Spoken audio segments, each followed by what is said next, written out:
us about touch, about healing, holistic healing, and how she's been doing some amazing things. Yeah, I'm using my hands. You see that? I talk with my hands. My wife knows that. But I'm excited. Okay, I'm excited. I got to keep us again. Keep our composure. We're excited about it.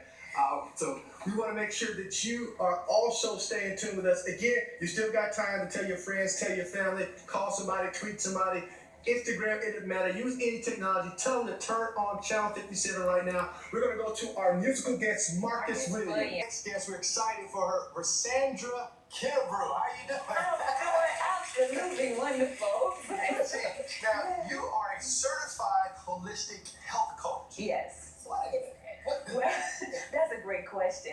Actually, I attended the Institute for Integrative Nutrition, and that's in New York City. And it's an amazing school that works with individuals that have some type of passion about health and healing using a natural approach, but sometimes they may not know exactly where they want to go with this. So the foundation of it is nutrition, but the way that the instructor and the founder of the school, his name is Joshua Rosenthal, he believes that there's primary food and there's secondary food. The primary food is your career, your relationships, your spirituality, and your physical activity. And then your secondary food is actually the food you eat with a fork. And you wonder, how could that be? How could food that you eat be actually secondary? And it's because the things that we do day to day nurture and feed us just as much as the food that we eat with a fork. In fact, if you are eating bad food, generally it's because those other areas are suffering in some kind of way. So say, for instance, you hate your job, you get up every day, you don't want to go to work, you end up eating junk food because you're looking for more love, specifically sweets. So you're looking for more love, you're looking for support in your life, you eat comfort foods to try to fill the void, and you basically feeding yourself junk because you are missing out on things in your life. When you have a more fulfilled life, then you eat things that really and truly nourish you, like healthy greens and, your whole foods, your fresh organic foods, because you feel good about yourself. You think that you're special and you only want special things going in your body. Right. So it's a wonderful approach to this whole integrative medicine, and it's basically looking at the allopathic medicine and saying, taking the best from that, and then taking the best from the holistic therapies, blending them all together and saying, hey, we have something that we can pull from in every aspect of our lives, our career, relationships, spirituality, and then our physical activity as well. So how did God place this on you? How did you come about, even knowing that this was where you wanted to be and this is how you wanted to go about? Well, I had the pleasure of being on Atlanta Live about a month ago, and I talked about my story of being homeless and having to come from that and learning self-sufficiency and learning how to thrive again. And I learned all of those things while in a homeless shelter. But there was something else that I learned there too. I learned that I had a serious challenge because I was married, I was divorced. That was a part of me becoming homeless. I was going through a divorce, a miscarriage. I was diagnosed with post-traumatic, PMDD, premenstrual dysphoric disorder. And there were just so many things going on in my life. But in that marriage, I was missing touch because my husband was not one of those touchy-feely type of people. And touch happens to be my primary love language. And we all know, Dr. Chapman, one of the things that he says, one of my favorite quotes, he says, once you discover that your spouse's primary love language is physical contact, you're only limited by your imagination. And I love that quote because that's one of the things that I desire so greatly. And the reality is, my husband was older than myself, and he had some physical challenges. He had high blood pressure, diabetes, some other chronic disorders that I wasn't aware of because we waited, we abstained before we got married and everything. So it literally took some time before we even made the marriage, formal. The paper was there, but there were some challenges, and I just wasn't aware of those things. And for me, because I am not just about the sexual side of a relationship, I'm really about love. I'm really about the whole connection, compassion, and the true connection connection with one another. And I said, it doesn't matter to me. That's not a big deal. I was abstinent for almost 3 years. Hey, I don't have a problem with this. But for him, he couldn't even hold me. He couldn't even just have basic contact with me because he was angry because he had some other problems. And so I began to look for a solution. And that's one of the things that, serious traumatic situations in your life, it does that. It causes you to look for answers. And for me, the solution was, I was a certified massage therapist. I have been for almost 18 years now. And in that time, I heard this thing about touch deprivation. And touch deprivation is suffering from poor, loveless, or inadequate physical contact. And the way it outpictures, if you look at people that are experiencing it, they are suffering from, anger, violent behavior, irritability, isolation. And for infants, an infant can literally die from a lack of loving, nurturing touch. There's so much science behind it. You can just look up the words touch deprivation, and you can find how they did all of this work to find out why these babies were dying, and they had low birth weight. And when they found the answer, they found out that the babies needed to be held. And as a homeless advocate, I happen to know that that's one of the tools that's available in the homeless shelters. We have, I would say, seniors that come in and hold the babies while the parents are away at work, because they recognize that they also can suffer from touch deprivation. Seniors who are isolated, don't have their family and stuff around them and spending time with them, they become touch deprived as well. There's another word for it. Some people call it touch hunger, but they end up getting into relationships that are not positive because they think they need sex, but what they're really longing for is that loving, nurturing touch. So as I learned more about this malady and how it's affecting our society, I said, wait a minute, I like that. I might as well start touching my wife now. That's right. But once I learned more, I said, how can I practically put together a program that can aid people, whether they're a child, whether they're adult, whether they're a senior, and helping them to just reconnect. And at church, one of the things that I love about church, we call it I think we call it the love spiritual treatment. When we go around the church and hug everybody, that's because even churches are aware that some people don't get touch until they come to church. So how do you do this? How did your program set up?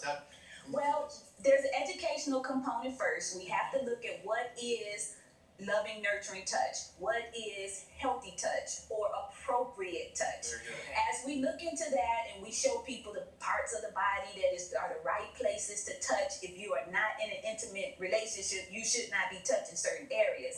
And so we look at that, and then we look at the science behind it, and we have charts, we have all of this science that supports what I'm talking about. And then we go into exercises, and there are exercises that you can do just having your hands standing up, the other person facing you, and you can do what we call the body dance, and you just move around based on the fact that one person has to be a leader and the other person has to be a follower, but no communication verbally is needed for you to do that. And so this exercise shows and demonstrates how one can lead and follow, kind of like a dance. You don't have to say, I'm going to be the leader today. You don't have to be macho to lead. And so after we go through that demonstration and we show people how easy it is to do that, then we show 4 simple movements. And what we do is show the person, your body is the canvas, your hands are the paint brushes, and then the oil that we use is the paint, and we create a touch masterpiece. So now it's an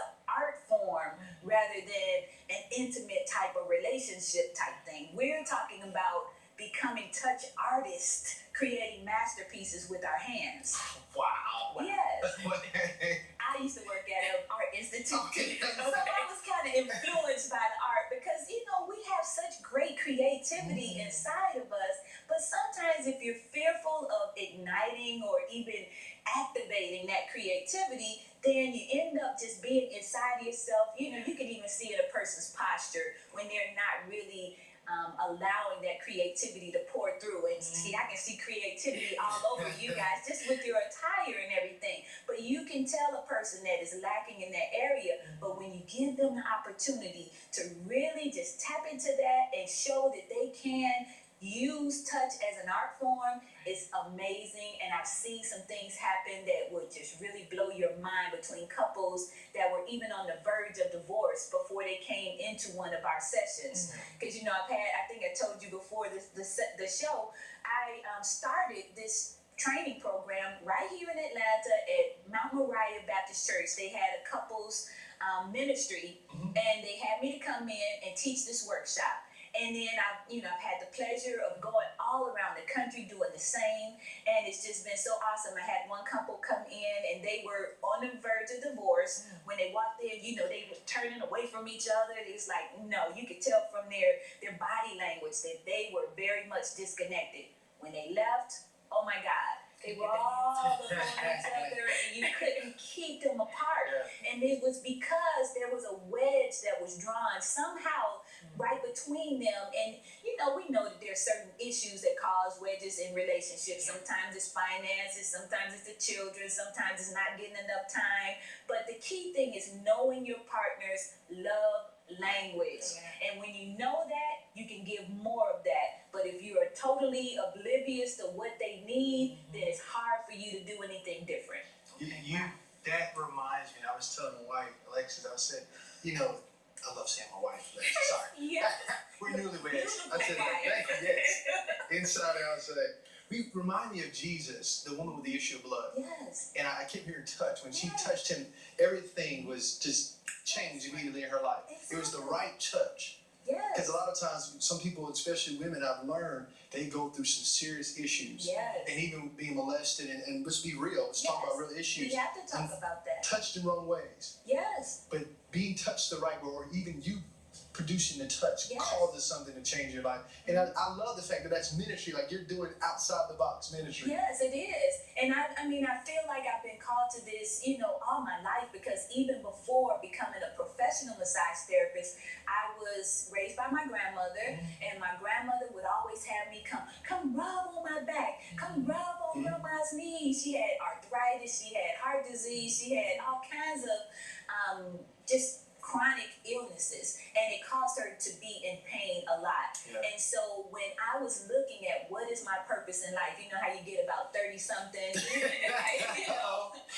over 50 now, so I've been on this path for some time. And I was looking at my purpose in life, and I discovered, just looking back and closing my eyes, I could see myself rubbing on my grandmother's knees and on her back, and the joy that she had, but most importantly, the joy that I had, because I felt like I was being of service. And you know how we do the foot anointing, the foot baths and everything, and Jesus washed his disciples' feet as a example of servant leadership, and this is what I feel that I'm doing in this whole touch thing. I think that I'm being a leader, but I'm also showing service, because there is some healing that is going to take place, because first of all, my hands are anointed. Second of all, a person that comes to me, they're coming because they were drawn to it. Almost like the people that were drawn to Jesus.